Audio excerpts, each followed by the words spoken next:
Assalamualaikum warahmatullahi wabarakatuh. Kami dari kelompok 7 MI2C. Di sini kami akan mempresentasikan hasil kerja dari kelompok kami.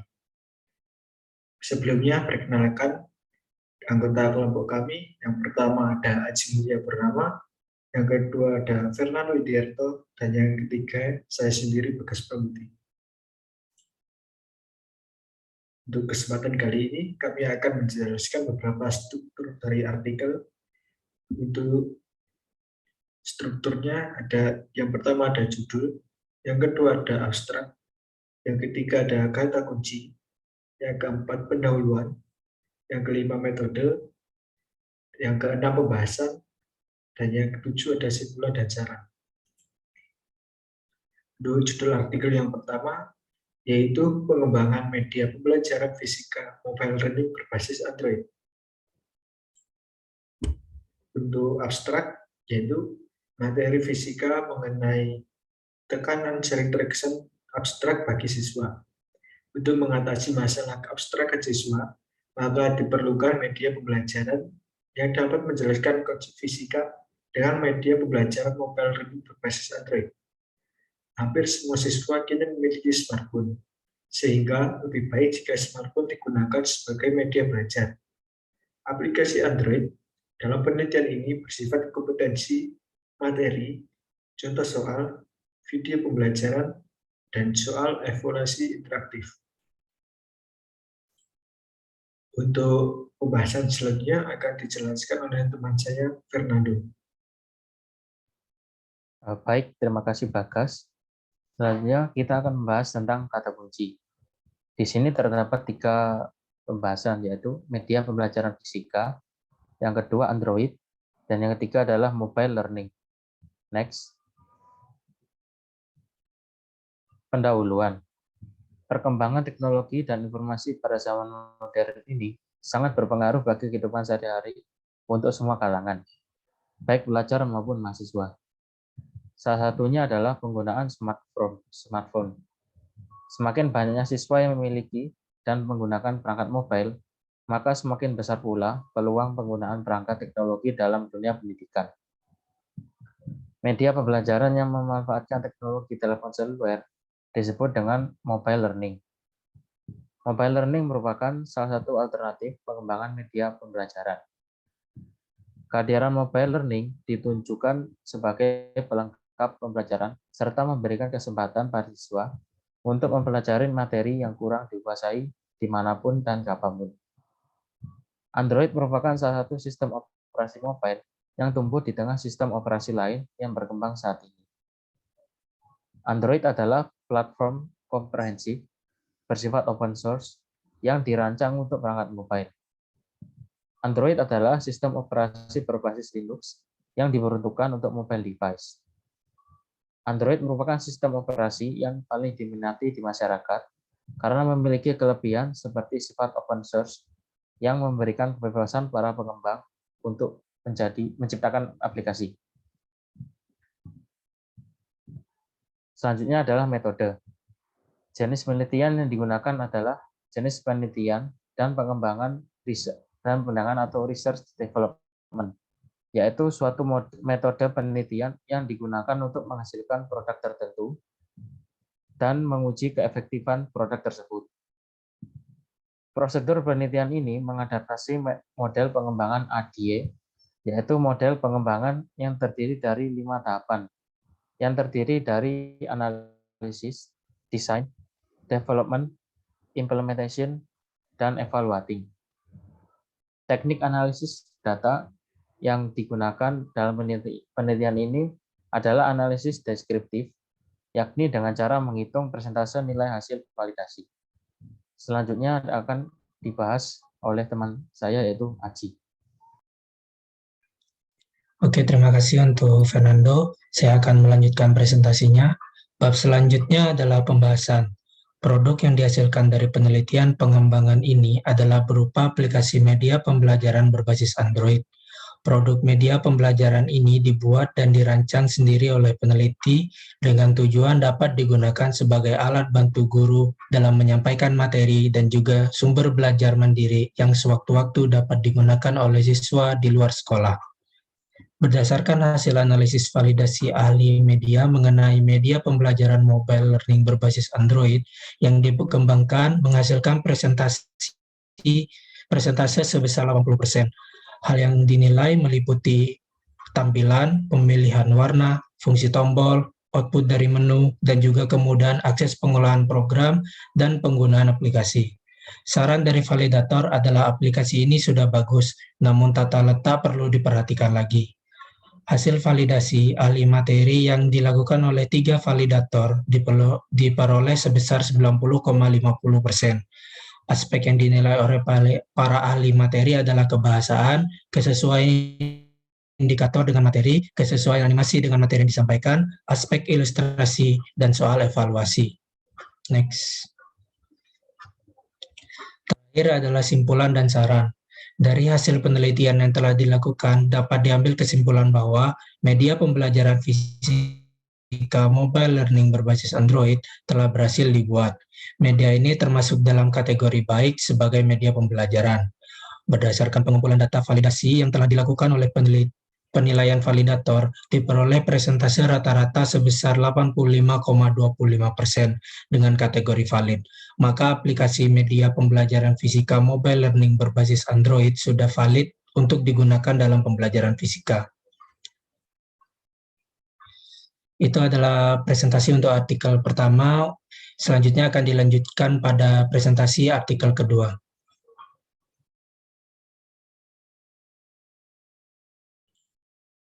Untuk artikel yang kedua tetap sama, yaitu kami akan menjelaskan beberapa struktur.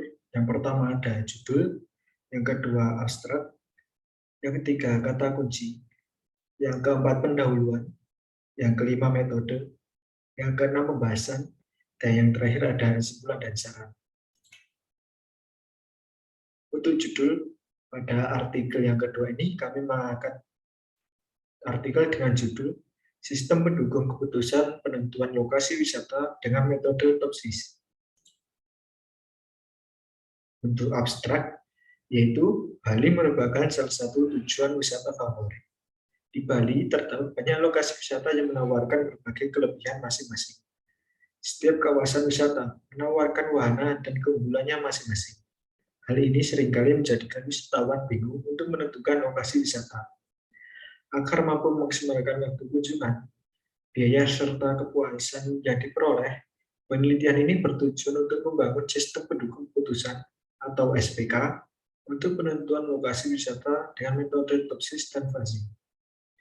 Metode ini akan memberikan pembuatan kriteria sesuai dengan kondisi atau preferensi pengguna, dan kemudian melakukan pengolahan pada data yang bersifat rasa atau FASI.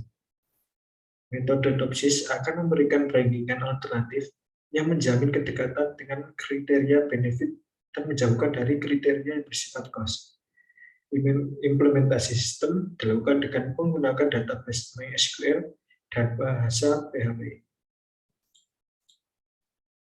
Untuk pembahasan selanjutnya akan dijelaskan oleh teman saya Fernando. Baik, terima kasih Bagas. Selanjutnya saya akan bahas tentang kata kunci. Di sini terdapat 4 kata kunci, yaitu SPK, yang kedua TOPSIS, yang ketiga FASI, dan yang keempat rekomendasi lokasi wisata. Next. Pendahuluan. Bali merupakan salah satu tujuan wisata favorit bagi wisatawan di seluruh dunia. Data dari Dinas Pariwisata menunjukkan peningkatan jumlah kunjungan wisatawan selama 5 tahun terakhir dengan kenaikan rata-rata sebesar 14,5% per tahunnya dari Dinas Pariwisata Bali tahun 2018. Kenaikan jumlah kunjungan wisatawan berimplikasi pada semakin berkembangnya kawasan wisata di Bali. Sistem pendukung keputusan atau SPK merupakan salah satu alat bantu yang dapat digunakan dalam pengambilan keputusan bagi pengambil keputusan. Keputusan yang ditawarkan oleh sistem pendukung keputusan cenderung cepat dan secara kuantitatif merupakan pilihan terbaik berdasarkan tingkat kepentingan atau bobot kriteria yang diberikan oleh pihak manajemen sebagai pengambil keputusan. Dengan bantuan sistem pendukung keputusan, maka pengambilan keputusan yang cukup kompleks bisa dipersingkat. Penggunaan metode Topsis dikombinasi dengan visualisasi oleh Google Maps. Pembobotan kriteria dilakukan dengan skala dan bukan normalisasi nilai langsung. Penggunaan metode Topsis ditemukan tidak hanya dalam penentuan lokasi wisata, namun juga pada pemilihan sekolah menengah atas derajat. Next. Selanjutnya adalah metode. Objek penelitian dalam penelitian ini adalah penentuan lokasi wisata di Bali, khususnya kawasan Bali Selatan. Data dalam penelitian ini merupakan data sekunder yang dikumpulkan melalui sumber-sumber seperti travel agent dan website. Data yang dikumpulkan dalam penelitian ini berupa data lokasi wisata, tipe wisata yang diberikan, harga tiket masuk ke kawasan wisata, fasilitas dan tingkat bintang yang didapatkan dari review pengguna pada website. Penelitian ini menggunakan metode eksperimental, di mana akan dilakukan pengimplementasian SPK, kemudian akan diajukan dengan data yang sudah dikumpulkan dan dilakukan pemaparan hasil eksperimen. Next. Selanjutnya akan dibahas oleh teman saya, yaitu Aji. Oke, terima kasih untuk Fernando. Saya akan melanjutkan presentasi dari kelompok kami. Bab selanjutnya adalah bagian pembahasan. Pengguna sistem ini adalah pihak wisatawan dan admin. Wisatawan merupakan pengunjung website. Sistem yang dibangun bersifat memberikan bantuan berupa rekomendasi lokasi wisata dengan nilai tertinggi berdasarkan preferensi wisatawan. Untuk memberikan keleluasan kepada wisatawan, maka sistem yang akan dibangun akan memiliki kemampuan fungsional. Admin akan mengelola data master ke dalam sistem dan sebagai luarannya. Admin akan mendapatkan informasi data master dan hasil SPK dari dalam sistem. User visitor atau pengunjung dapat memberikan masukan berupa datanya sendiri saat pendaftaran dan saat melakukan SPK.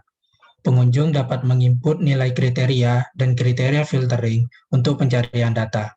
Luaran yang diperoleh oleh pengunjung adalah informasi tempat-tempat wisata, hasil SPK, dan profilnya sendiri. Implementasi sistem dilakukan dengan menggunakan pengolah basis data MySQL dan bahasa pemrograman PHP. Fitur utama sistem yang dibangun berupa sistem pendukung keputusan. Sistem pendukung keputusan akan melakukan perhitungan dengan menggunakan metode Topsis dan memberikan rekomendasi berdasarkan hasil perhitungan. Potongan halaman untuk hasil SPK. Next. Yang terakhir adalah bagian simpulan. Berdasarkan hasil penelitian yang telah dilakukan dengan menggunakan 17 tujuan wisata dan 3 buah kriteria. Bobot kriteria didapatkan dengan mengolah hasil input nilai oleh pengguna berdasarkan tingkat kepentingannya. Kriteria harga merupakan kriteria yang bersifat cost, sementara fasilitas dan star bersifat benefit. Proses fusifikasi dilakukan pada kriteria harga, di mana data harga yang diterima berupa angka, sedangkan data harga sebenarnya berupa nilai rasa atau fusi. Topsis memberikan perangkingan berdasarkan final score yang didapatkan dengan menghitung jarak dari solusi ideal, positif, dan negatif. Hasil perangkingan yang diberikan oleh Topsis pada dasarnya berhasil memberikan perangkingan dengan nilai yang berbeda-beda, kecuali pada 2 buah alternatif yang diuji. Hal itu dikarenakan kesamaan nilai dari kedua alternatif pada setiap kriteria. Penelitian berikutnya akan melakukan integrasi dengan Google Maps, sehingga dapat memberikan rekomendasi lebih baik dengan menunjukkan lokasi wisata. Selain itu, untuk lokasi wisata yang memiliki nilai yang sama, dapat diberikan ranking sesuai kedekatan jarak dengan pengguna.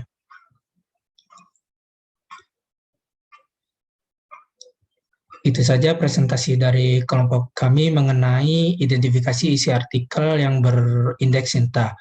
Untuk kekurangan dari presentasi yang kami lakukan kali ini, mohon untuk dimaklumi dan akan kami perbaiki untuk kedepannya. Terima kasih. Wassalamualaikum warahmatullahi wabarakatuh. Waalaikumsalam.